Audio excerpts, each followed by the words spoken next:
Sri Swami Vishwananda,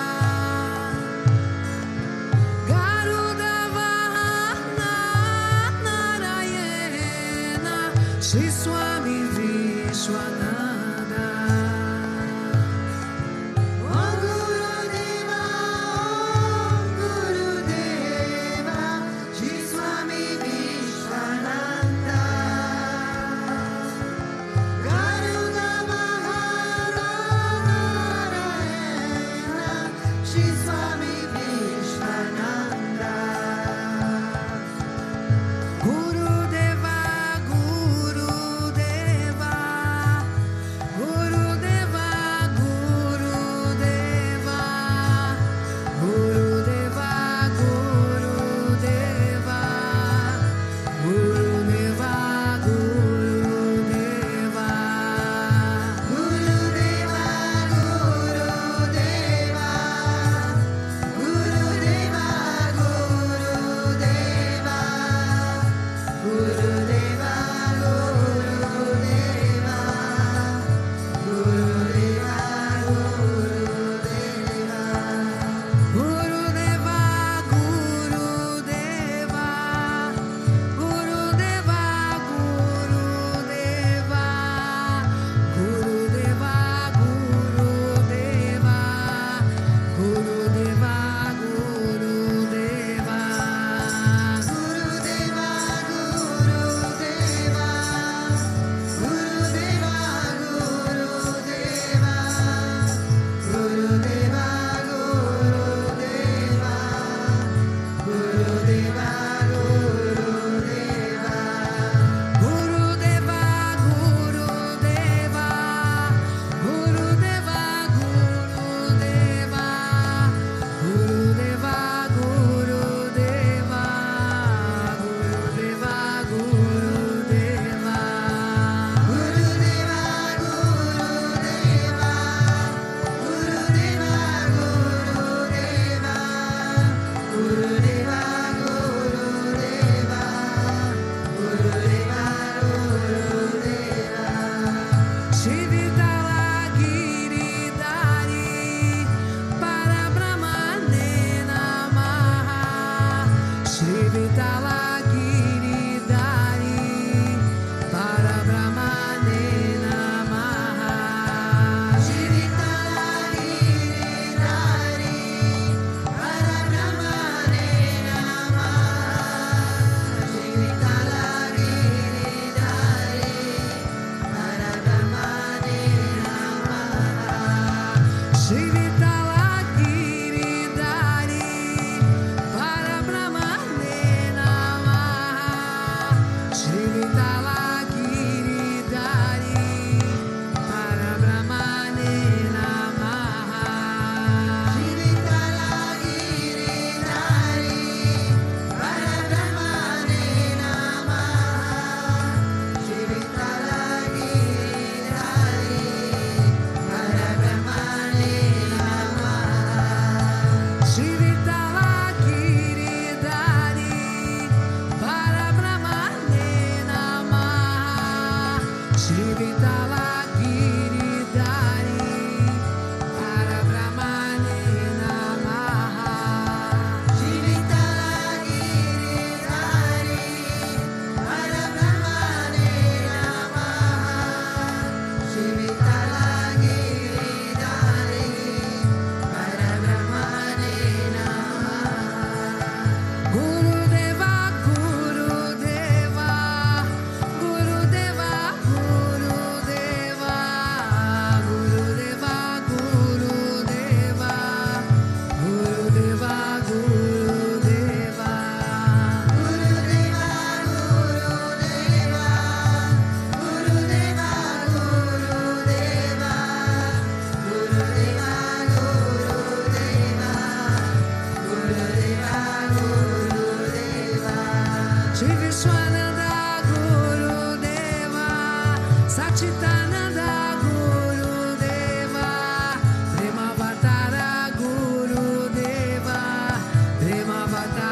Gurudeva, Vishwananda Guru Deva, Satchitananda Guru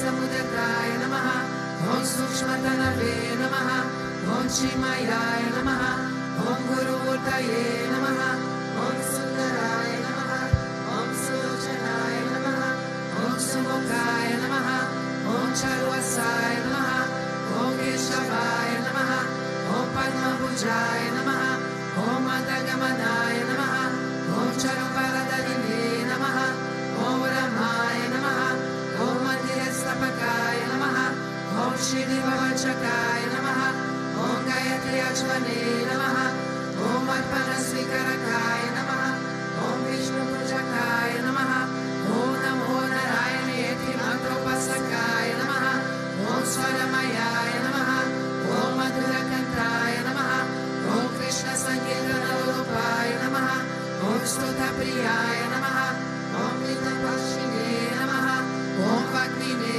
Namaha, Om Chitakala Vishwaradaya Namaha, Om Vratadaraya Namaha, Om Sadave Namaha, Om Jagatpantaya Namaha, Om Savalokayitaya Namaha, Om Bhaktapriyaya Namaha, Om Sudaya Namaha, Om Anukulaya Namaha, Om Neyaya Namaha, Om Sudarshanaya Namaha, Om Bhaktavatsalaya Namaha, Om Premamurtaye Namaha, Om Shubhekshanaya Namaha, Om Pritivardhanaya Namaha, Om Swastidayakaya Namaha, Om Tarakaya Namaha, Om Anugrahaya Namaha, Om Vardhanaya Namaha, Om Architaya Namaha, Om Arthaya Namaha, Om Siddhipradaya Namaha, Om Janardanaya Namaha, Om Manoharaya Namaha, Om Mahakshaya Namaha, Om Siddheshwaraya Namaha, Om Bhashmabushitaya Namaha, Om Atmalingaya Namaha, Om Lingashana Protsakaya Namaha, Om Siddhisadanaya Namaha, Om Madhavaya Namaha, Om Okarupasakaya Namaha, Om Sukshmaya Namaha, Om Vishukaya Namaha, Om Satvikaya Namaha, Om Samadarshine Namaha, Om Dakshaya Namaha, Om Ashityaya Namaha, Om Nirankaraya Namaha, Om Nirmohaya Namaha, Om Ahyagraya Namaha, Om Chitagrodaya Namaha, Om Vinayashilaya Namaha, Om Svavashaya Namaha, Om Kushalaya Namaha, Om Kshamaya Namaha, Om Satyadharmaya Namaha, Om Nilikalpaya Namaha, Om Viraktaya Namaha, Om Atinyaya Namaha, Om Satyasandaya Namaha, Om Pavitraya Namaha, Om Madhura Swabhavaya Namaha, Om Suranandaya Namaha, Om Nandanaya Namaha, Om Prasanatmane Namaha, Om Bhaktanidaye Namaha, Om Sakshaye Namaha, Om Samatmaye Namaha, Om Sadayogine Namaha, Om Haraye Namaha, Om Sutapaya Namaha, Om Somyaya Namaha, Om Guyaya Namaha, Om Vimukatmaya Namaha, Om Gabiraya Namaha, Om Guptaya Namaha, Om Atmaramaya Namaha, Om Srinivasaya Namaha, Om Devaya Namaha, Om Jyotitaraya Namaha, Om Danyaya Namaha, Om Gurave Namaha, Om Duratikramaya Namaha, Om Gahanaya Namaha, Om Bhagavate Namaha, Om Harisharanamagadashakaya Namaha, Om Kutashajagartakaya Namaha, Om Abhiprayaya Namaha, Om Sarvamata Samatyaya Namaha, Om Shamaikata Bhavavardakaya Namaha, Om Premavatara Sri Vishwananda Swami Namaha.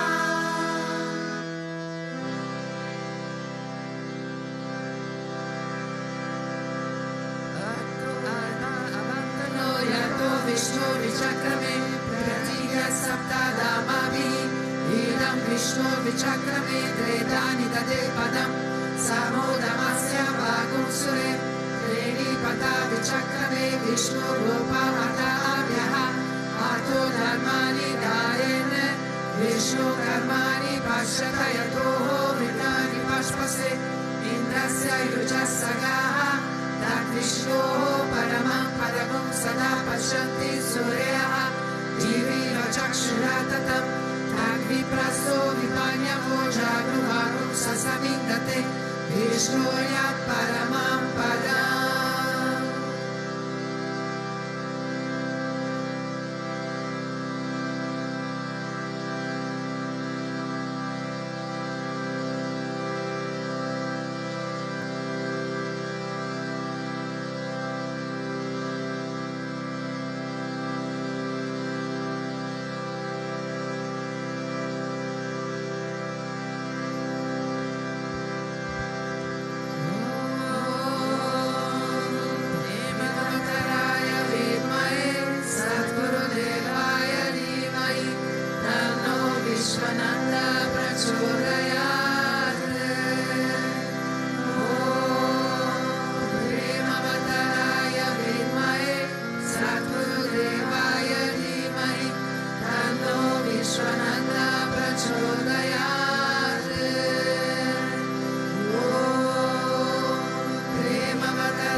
शायी भुजगारी प्रतापशायी सद्भक्तरी सधनशायी रमाग्रशायी Shri गोपभाममृदुतल्प सुगन्धिशायी गो गोपवल्लभहरये तव सुप्रभातम् श्री कश्यपत्रि सुत नारद गौतमारि ब्रह्मर्षि सन्त मणि संगम भारतेषु तिष्ठन्ति देव तव दर्शन भाग्यहेतुः गोपाल शेखरये तव सुप्रभातम् मन्दार जाति तुलसी नलमालिकान्धे माल्यानि अञ्जलि पुते समुदाहरन्ति तिष्ठन्ति द्वापवदधारतले मुनीन्द्रः राधा मनोहरये तव सुप्रभातम् वेदत्रयं पठति गौतमकालगोयः गायन्ति सद्गुणगणो वरदसवर्गः सङ्कीर्तयन्ति तव नाम कदा विशेषः श्रीनारदादि ऋषयः तव सुप्रभातम् गोवर्धनोद्धरण गोपकिशोर गोपा गोपीजनामृत सुरेश भवाधिपोता त्रैलोक्यमोहन सुमङ्गल दिव्यदेहा श्रीरुक्मिणीश वरदा तव सुप्रभातम् श्रीवत्सचीन शरणागत पारिजाता भक्तर्षिभञ्जन कृपाकर दीनबन्धो बीजान्त गायति जनाप्रिय दिव्यरूपा श्रीनन्द गोपतनया तव सुप्रभातम् पद्मक्ष पद्ममुख पद्मकर प्रमेया पद्मालयस्ररित पद्मनिवास शौरी पद्मो भवति सुरसेवित पादपद्मा पद्माधिनाथ हरये तव सुप्रभातम् वृन्दातले विहरणाय महेन्द्रवन्द्या कन्दापदार्पहारतिङ्ग सुधेशरूपा चन्द्राननाय सिद्धचन्दनलिप्तदेहा गोविन्द यादवहरये तव सुप्रभातम् नन्दन यशोर कुमार धीरा मायङ्गधीर विशोन सुपुष्पहारा नीलाम्बुदार सुशरीर रमाविहारा गोपाल देव हरये तव सुप्रभातम् श्रीवश्रीजम्बवति सत्य सुगन्धि भद्रा श्रीमित्रविन्द दिवसा प्रभुपूतकालये तिष्ठन्ति दिव्यभवमे तव सेवनार्थम् गोपीमनाप्रियहरये तव सुप्रभातम् श्रीकृष्ण अच्युतानन्द मुकुन्द शौरी राधा मनोहर जनार्दन चक्रपाणि नामानि दिव्यमुनयोर्मनि सम्वदन्ति ब्राह्मी मुहूर्त समये तव सुप्रभातम् श्रीकृष्ण सुप्रभातम् ये पतन्ति आनिशम् भूरि कृतं महापपान् श्रीकृष्णाग्रयतु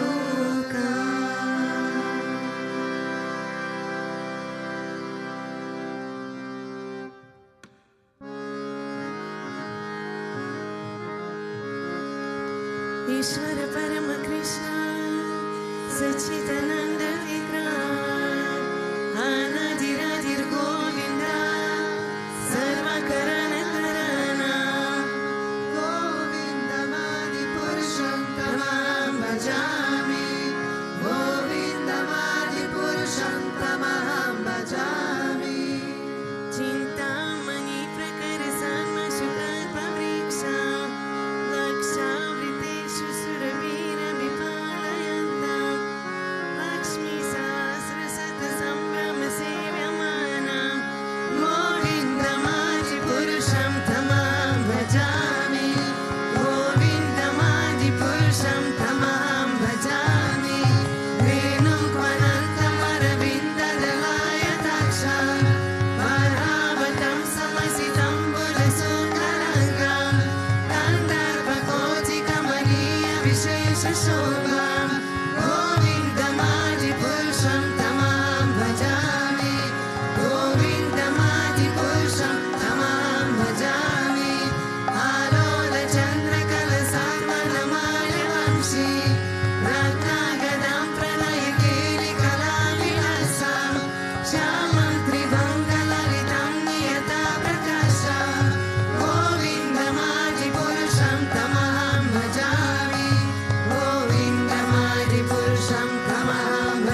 पुरुषं तमहं भजामि सृष्टिस्थितिप्रलय साधन शक्तिरेका जयेव यस्य भुवनानि विभाति दुर्गा ईशानरूपमपि यस्य च तेष्ठते सा गोविन्दमादिपुरुषं तमहं भजामि गोविन्दमादिपुरुषं तमहं भजामि क्षीरं यथा नदीवितानविशेषयोगा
Shri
Lakshmi Narasimha Hare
Vasudevaya. Om Namo Bhagavate Vasudevaya. Om Namo Bhagavate Vasudevaya. Om Namo Bhagavate Vasudevaya. Om Namo Bhagavate Vasudevaya. Om Namo Bhagavate Vasudevaya. Om Namo Bhagavate Vasudevaya. Om Namo Bhagavate Vasudevaya. Om Namo Bhagavate Vasudevaya. Om Namo Bhagavate Vasudevaya. Om Namo Bhagavate Vasudevaya. Om Namo Bhagavate Vasudevaya. Jaya Jaya Gurudev, Gurudev, Gurudev, Jaya Jaya Gurudev. Jaya Jaya Gurudev, Gurudev, Gurudev, Jaya Jaya Gurudev. Sri Vishwananda Gurudev, Gurudev, Gurudev, Sri Vishwananda Gurudev. Gurudev, Gurudev, Gurudev, Sri Vishwananda Gurudev. Gurudev, Gurudev, Gurudev, Sri Vishwananda Gurudev.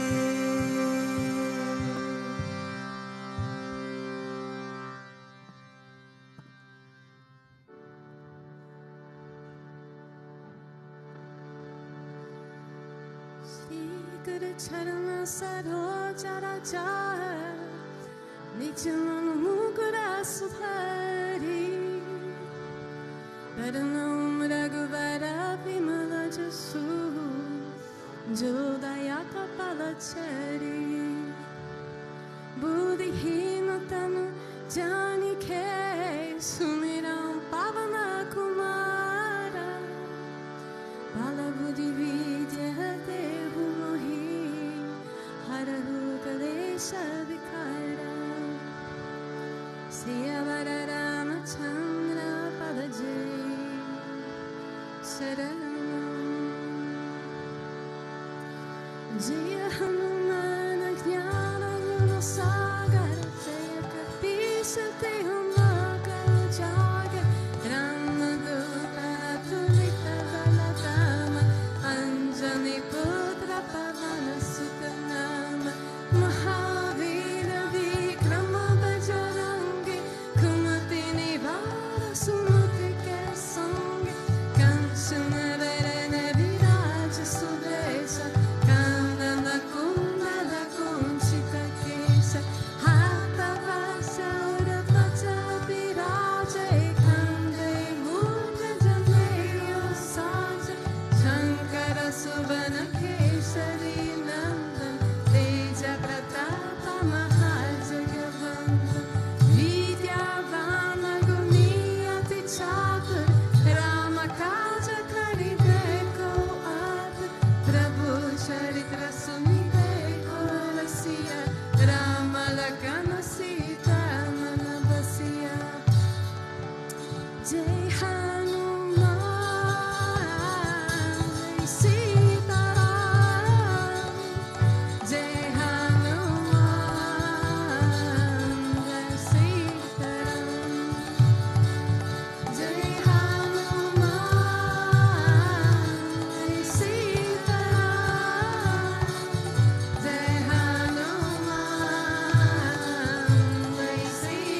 Pavana Putra Hanumana ki jai, Bolo Vaisava Santana ki jai.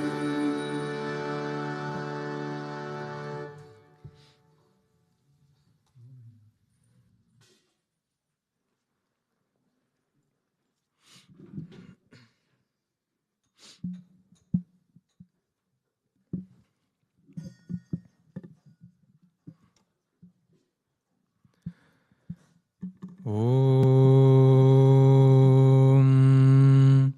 Agnana Timirandasya Jnananjana Shalakaya Chakshurun Melitam Yena Tasme Shri Gurave Namaha. Jai Gurudev, good morning. So, to start actually today, I wanted to, it's a similar verse than the one that I did on Friday, because I love this chapter. So, I actually wanted to start with let's say, tweet X from Guruji this morning, which was a quite long story.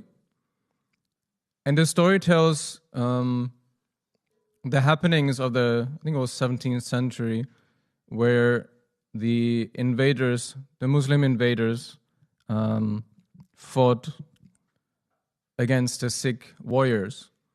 And actually the story that Guruji told is not about the warriors on the front, but about the women who stayed at home, who were suffering extreme torture by those who invaded the city. And so the story is such a strong and powerful message in a way that he says that, we always remember and praise those who are on the front lines, those who fight for their faith, who believe in their faith and fight for it. But so often we don't remember those who don't show their face, who don't have a voice, in a sense. And so often, you could say, and that's what Guruji speaks about, is that the women are very much forgotten because they're not on the front line fighting.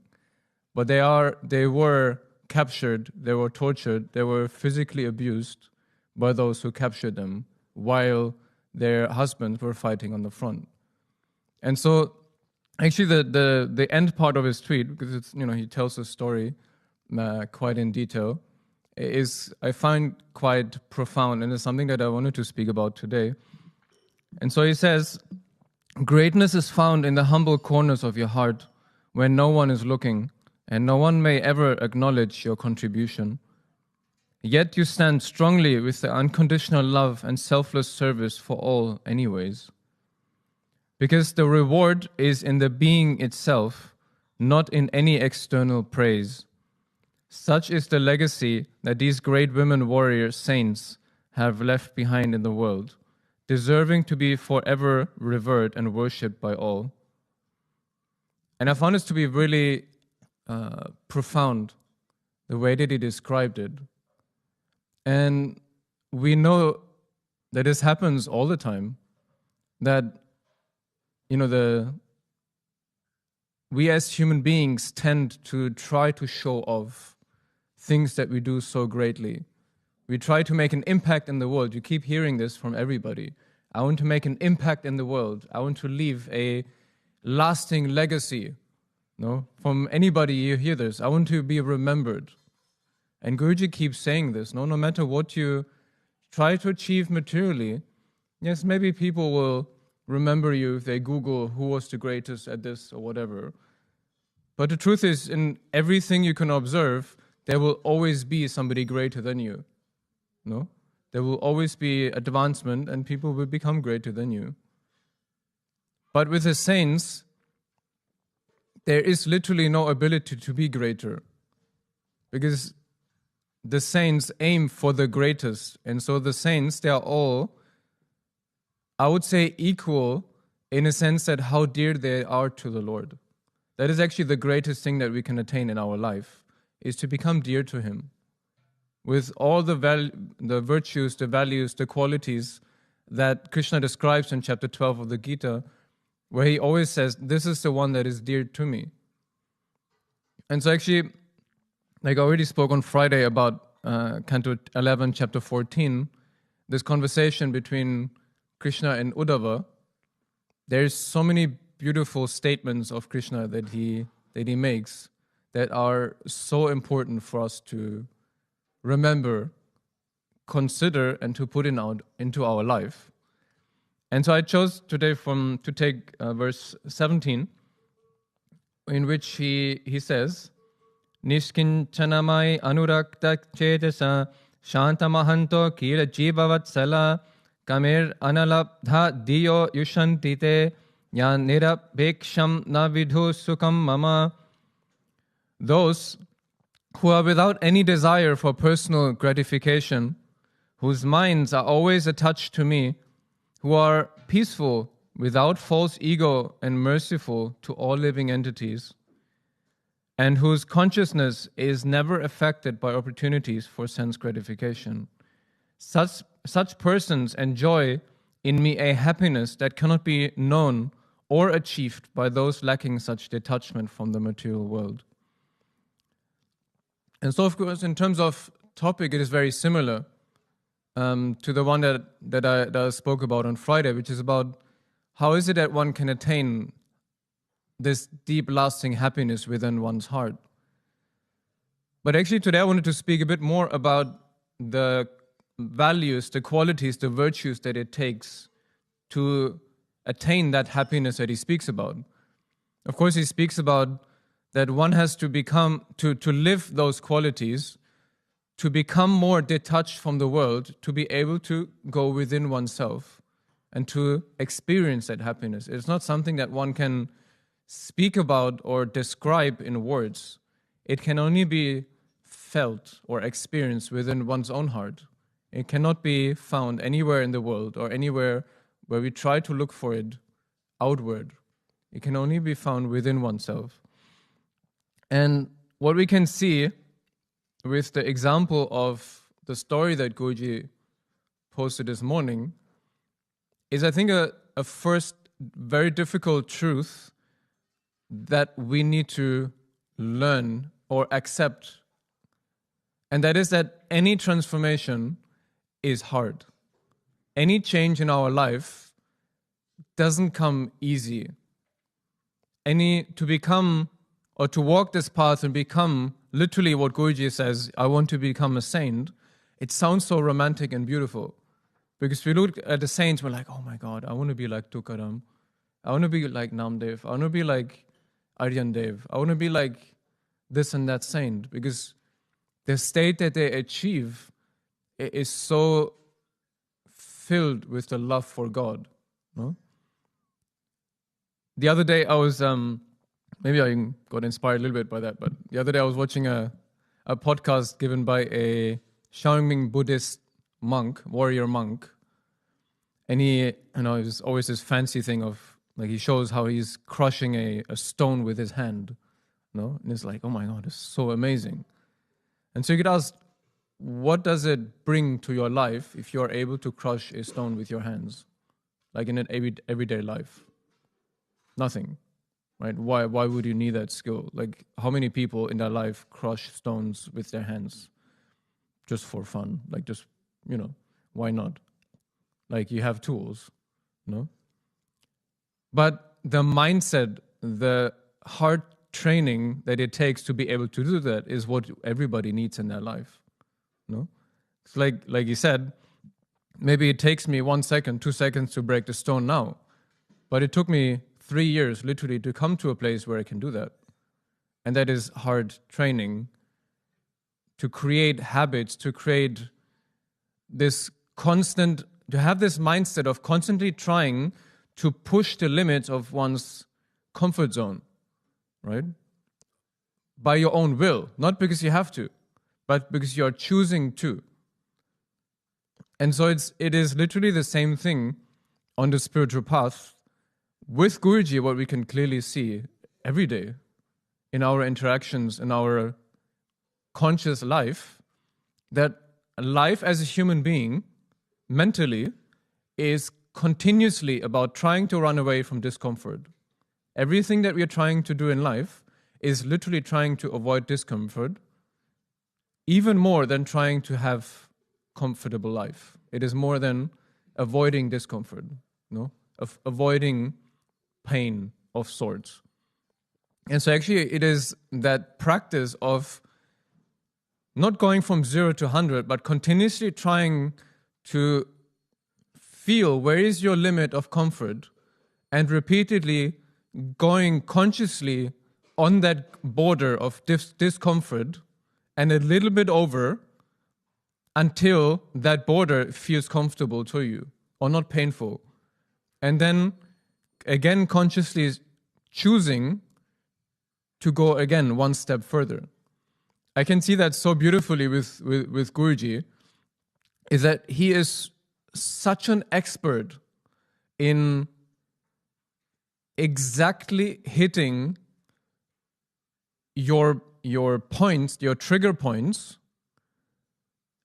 and just going a little bit over, a little bit too much. Like he gives you the troubles, but he gives just a bit too much. So it is just a bit too uncomfortable that you feel, I cannot handle this. But if you push through, you will realize that he will always give just enough amount of discomfort in our life that we can still handle it, but it's not comfortable, or it's too uncomfortable to try to stay there. Like you have to get through it. No? That we are in a way able to handle a certain level of discomfort. And so Guruji always gives very expertly just a spoonful too much of discomfort. So we keep pushing forward. No? Like he said, the duty of the Sadguru is to push you, to break your mind. And it is exactly what is happening. And I found this actually when I was watching that podcast, it is literally, to break that stone with your hand. It's not that we need to do that, whatever. But it's literally the same thing, is that we have to keep pushing the boundaries. And if we don't do it by ourselves, yes, we have the grace that we have Guruji in our life, that he will do it for us. whether we want it or not. He will do it for us. But it is both nicer for you and him, especially for him, if you do it by yourself, on your own accord, to push your own boundaries, so that we don't wait for him to have to do it for us. Right? This is, in a way, something that we can do for him, to take responsibility for our own life, to choose consciously to push ourselves. And so I think this understanding of the acceptance that difficulty in life is necessary to overcome the boundaries that we have built for ourselves throughout lifetimes is very important. And at the same time, it is very difficult, as we know very well from everyday life, how hard it is not to avoid pain. Right?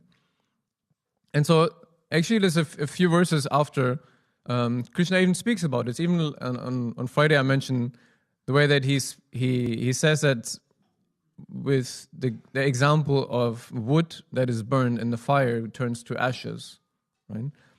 And so there's a few verses later, verse 25 and 26, he says that just as gold, when smelted in fire, gives up its impurities and returns to its pure, brilliant state, similarly the spirit, absorbed in the fire of bhakti, is purified of all contamination caused by previous fruitful activities and returns to its original position of serving me in the spiritual realms.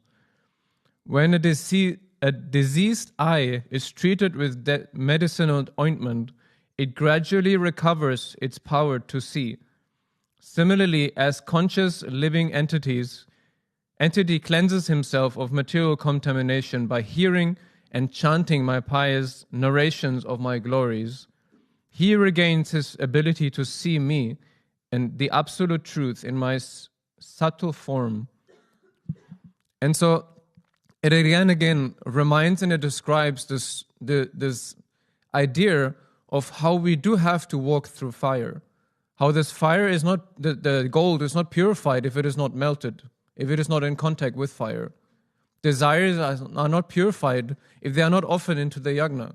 No, we always joke when we do the yagna, if you offer the rice, if you throw it outside of the yagna on your neighbors, it doesn't purify your impurities. It doesn't burn your karma. The yagna burns your karma, not your neighbor. And so you have to throw the rice into the yagna. No? And the same thing that he says here about if your eye has a disease or has an issue and you try to treat it, it is first of all, it is painful. Every treatment is usually always painful. No? When you were small and your mother would give you some medicine, usually the medicine was not tasty. No? Nowadays, so often they make medicine and they put a bunch of sugar inside. So the question, does that still work? No? Very often, the medicine to healing, to becoming a better version of yourself, is not comfortable. It is not tasty. But it is necessary. Right? And that is why I think one of the things that is so important to remember while going through those things is, as in our state of mind, let's say, not a saint state of mind, is to have that perspective, the necessity of it to attain something, to become purified, one needs to go through fire. One needs to learn to work with those difficulties. And so it is a lesson to learn of life, that no matter version of life you choose to go through, whether you're spiritual or not, whether you're brahmachari or not, whether you're a grihastha or not, whatever, you will never find a version of life that is easy and comfortable. That is also one thing that you learn from the stories of the saints. You will never find a story of a saint that you read and you think, wow, he had an easy, luxurious life. You will read so many stories of saints who had an easy and luxurious life, like Sanatana Goswami and his brother. They were a great minister. They had a lot of power, influence, wealth. And they consciously chose, by even risking their own life, by the inspiration of Mahaprabhu, to leave their comfortable life and go to Vrindavan, to live a life of wearing only a piece of cloth, living a life of begging in their streets and eating only what they were given by alms, and spending all of their times writing down the knowledge that they received from Mahaprabhu, the writings, the scripture, to give it on, to pass it on as their seva. They consciously chose to disregard material life because they realized that that is not what gives them happiness. What gives them a true depth of realization. It is only the comfortable, subtle, shallow part of the ocean that we can see. When we swim in the ocean, on the top it is very nice and comfortable and warm very often because the sun shines on it directly. But there is a lot more to discover in the ocean. And that is what actually scares us the most, because it is not what you can see. When you look from the boat in the sea, you can see a little bit when it's clear, but you cannot see deep down. And that is what is most scary for us, for the mind, is if you're going to go somewhere where you cannot see, to go somewhere that you don't know how it is going to be. And so there's so many beautiful examples. Like we already had the example of the Sikh women. You take the example of Guru Arjan Dev, right? The fifth guru of the Sikhs. Again, such a great personality, such a great being that maybe one of the most spoken about and referred to of the 10 Sikh gurus. When you look at his life, and I believe Guruji sang this Shabad of him before also, where he says, "Whatever you do, O Lord, is sweet to me. Nanak asks for the treasure of your name alone." Where he reminds that no matter what happens in your life, your will is sweet and your name is sweet. And all that I want to remember is that name. But do you know the context of that Shabad? It is when he was sitting and being tortured by the Emperor Jahangir, the Mughal emperor. And he was tortured sitting on a hot iron plate, and they poured burning sand over his body. That is when he sang this Shabad, right? Your will is always sweet to me, and the only thing that I want to remember is the name of my Guru. No, Vahe Guru. That is a moment when he sang this Shabad. Could we say the same thing for us? Probably not, right? Do we want to become saints? Yeah, somehow. I don't want to have boiling sand over my head. I do want to be a saint, but I don't want boiling sand over my head. That's for sure. That's what I know. Two things. So I know that I want to be a saint. I also don't know that I don't want to suffer. But clearly, these two things don't go separate from each other, it seems. And again, seeing all of those saintly stories also gives me perspective that maybe I don't, or hopefully, we don't have to suffer burning sand over our heads. But we still perceive our own lives as being quite sufferable sometimes. But the perspective it gives me that probably every single thing that I'm complaining about in my life is not really a big problem, first of all. Yes, we have to deal with them. It's not to diminish them, but it's to give a perspective. And the second thing that I'll take away from this verse 17 from the Bhagavatam that I read is the things that we need to do to become such a saint, or even to go towards that direction, not even to become, but to go in that direction.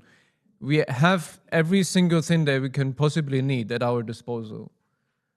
We have the knowledge, we have the sadhana, we even have the most rarest thing that you can have in any of your lifetimes, which is the Guru.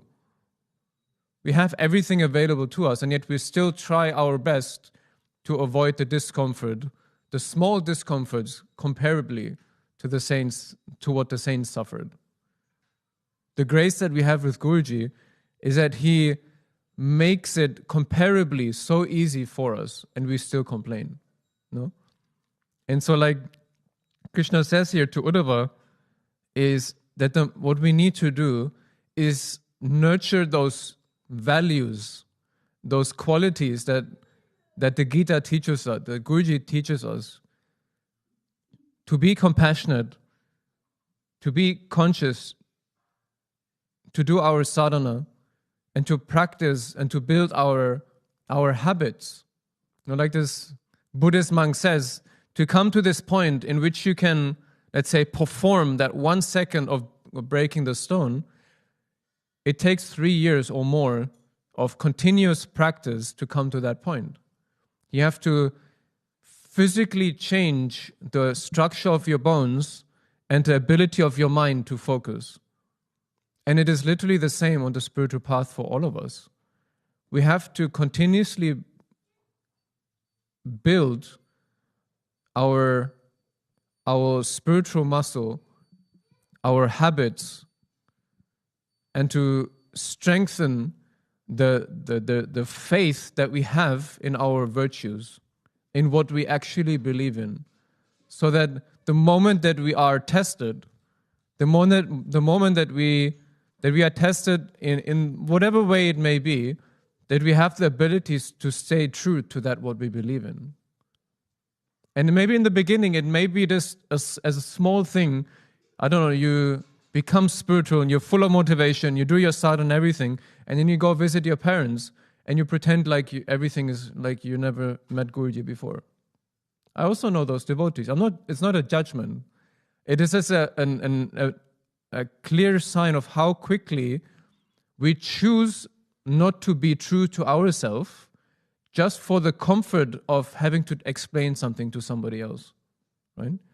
It's a small example. But it's not even a suffering. It is literally the potential pain of somebody that I love not accepting of what I choose in my life. It's such a small thing compared to having boiling sand over your head. No? But we still choose to avoid it anyways.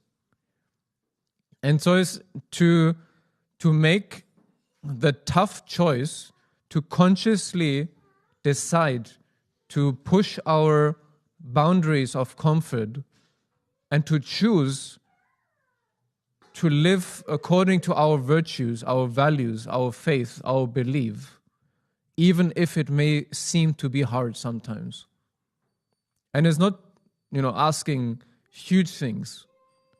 It is hard. It is asking to break the small boundaries, to make the small difficult steps that it takes, one moment at a time. Because it is so important. Like I said on Friday, it is so important to value the small steps that we make. Because if you don't make those small choices, you cannot make big choices later. You cannot choose or have the strength to go through big tests later on if it actually matters. And so it is so important to build our habits, to build the relationship that we have with God, or that we maybe don't have with God to that degree that we need to have it. Because the only reason why those saints can go through those tribulations is because they have this relationship with God. Because they love God to a degree that they don't love anything else in this. They don't appreciate, they don't value anything in this life more than God. Nothing is important to their life more than God, more than their relationship with God, more than their love for God. And that doesn't come by, yes, I love God and I will always love God in my life. It is about choosing to love God in every moment of your life. To choose God repeatedly, again and again and again, in a daily life repetitions, in daily actions, consciously. Love is not a principle. Love is action. You can make philosophical statements about what is love, but it will never actually mean anything if you don't act according to it. creation itself, the universe itself, was created out of the love of God. No? Everything, the fabric of nature is love. Everything in life is moving consciously. And so we have to choose to love. It is also a conscious choice that we have to make. Love is also not always comfortable. But when you, from the little experience maybe that we all have from love, is that when you love and you do action out of love, you don't think of how difficult it is for you to do that action. When you love somebody, you will do the things that you need to do because you want to, not because you think about, oh my God, there's so much hardship, it's so difficult to do this. No. Somebody who is in love with their wife, I'm assuming, it probably doesn't mean anything hard to you to bring your wife some flowers for Valentine's Day. You don't think, oh my God, I have to get in the car, I have to drive to this supermarket. Oh my God. And it takes time, it takes money, it takes effort. No, you do it because you want to. You love to do it. And so this is the thing that we have to learn, to get to a point in which I get down in front of my altar and I start to do my puja, not because I have to, because it's my routine every day, because I love to do it. I cannot wait to literally do my abhishek every single morning. I cannot wait to do my japa every single day. It was such a suffering to sleep for 5 hours every night, because it means that I was unconscious and was not able to repeat his name. I was unconscious and I could not remember him. That is the level of suffering you can see when you read the Gopi Gita and the gopis are complaining about the creator because he made eyelids. Because the eyelids make me blink. And when I blink, I cannot see Krishna. That is the level of suffering the saints suffer. They don't complain.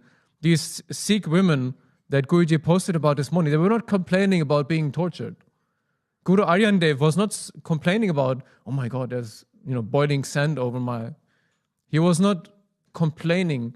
He was not suffering. He was not wishing his torturers to suffer in hell. He was singing the glories of God. He was murmuring his Guru and praising how everything that he receives in life is by his sweet will. Right?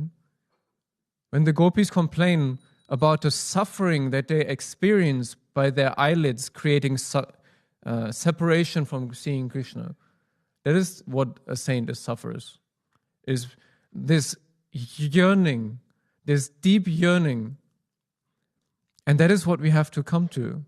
And that only comes by nurturing those values, those qualities, choosing consciously to live, to be a devotee, to be a brahmachari, to be whatever you want to be in this life, to be like a saint every single moment of your life. Or even just once in your life, once in your day. That's already enough to start with. And so maybe just to end is a small example that Krishna gives to Uddhava of how you can check the level of your bhakti, your devotional state. It's verse 23. He says that if one's hairs do not stand on end, how can the heart melt? And if the heart does not melt, how can tears of love flow from your eyes? And if one does not cry in spiritual happiness, how can one render loving service to God? And without such service, how can the consciousness be purified? So how can you check if your consciousness becomes purified? Is you can check if your hair stands on end. If your hair stands on end, if your heart is melting, if you're crying out of love for Him, that is when your heart becomes purified, when your consciousness becomes purified. And like he ends in this verse that I had, such persons enjoy in me a happiness that cannot be known or achieved by those lacking such detachment from the world. Look at the saints, read the stories of the saints, and you will see what that means in action. It comes to my mind the story of Tukaram. The Tukaram, there was this story of Tukaram where there was some robbers. They heard that he has valuable things in his house, in his little hut, and they broke in and they stole everything that they could find. They took even the little remaining things of food, leftovers of food that he had in his house. And what was the reaction of Tukaram? No, he said, I can't find the. He said, whatever I have, I offer it all to Panduranga. And even he says, he laughs joyfully and he says, Vittala has removed my last attachments. How kind is he? And what did Tukaram even do? He saw something that the robbers forgot and he ran behind them and he said, you forgot to take something. Take this also. No? Who would do this? You'd say this is a mental person. Right? Thank you, Panduranga, for taking everything from me. Here, you forgot to take something. Please take this also. No? If it makes you happy, take it. There's material things that don't make me happy. Everything that is in my life is a gift of Panduranga. Everything is a gift of Vittala, whether he gives or whether he takes. And so it's the lesson to take is no matter how hard life may be, no matter how hard the tests that we have in our life are, see and remember to live by the qualities, the virtues, the things that you believe in this path, and choose to take the difficult road of detachment and not running behind the robbers trying to get back what they stole from you. There is nothing in this world that belongs to you anyways. The only thing that belongs to you, that belongs truly to you, is Him, is the love relationship with Him. That is the only right that you have. It is the only thing that belongs truly to you. And so whenever He takes something away from you, whatever, let Him take it. Because everything that He takes away from you takes you closer to that what actually belongs to you. Because everything that He takes away from you doesn't actually belong to you in the first place.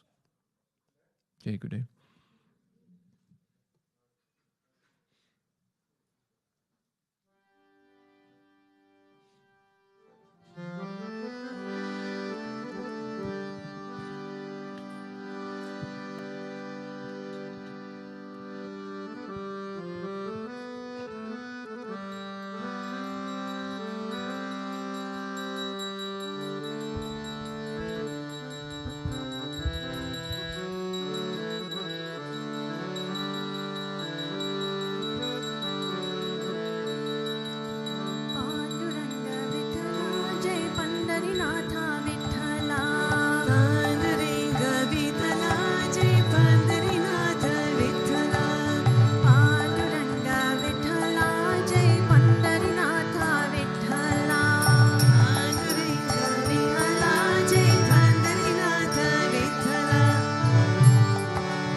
Ramanuj Ramanuj मंगल मंगल में यतिराज रामानुज मंगल मंगल में रामानुज रामानुज मंगल मंगल में यतिराज रामानुज मंगल मंगल में यतिन्द्राय करुणाकाराय मंगल मंगल में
सुखिनो भवन्तु लोकाः समस्ताः सुखिनो भवन्तु ॐ शान्ति शान्ति शान्तिः श्री गुरुभ्यो नमः हरि ओम प्रेम से बोलो लक्ष्मी नारायण भगवान की श्री भूतभृतेश्वरनाथ भगवान की श्री राधा कृष्ण कन्हैया की अवतार क्रिया बाबज की श्री रमनुजाचार्य की प्रेम से बोलो सद्गुरुदेव श्री स्वामी विश्वानंद महाप्रभु की जय। ओम कृष्णाय गोविंदाय गोपीजनवल्लभाय पराय परम पुरुषाय परकर्म मंत्र यंत्र तंत्र औषधस्त्र शस्त्राणि समरा समरां विजयोन्मुचाय मुचाय ओम नमो भगवते वासुदेवाय दीप्ते ज्वालाप्रदाय सर्वैः शोभनोन्पत् तस्मै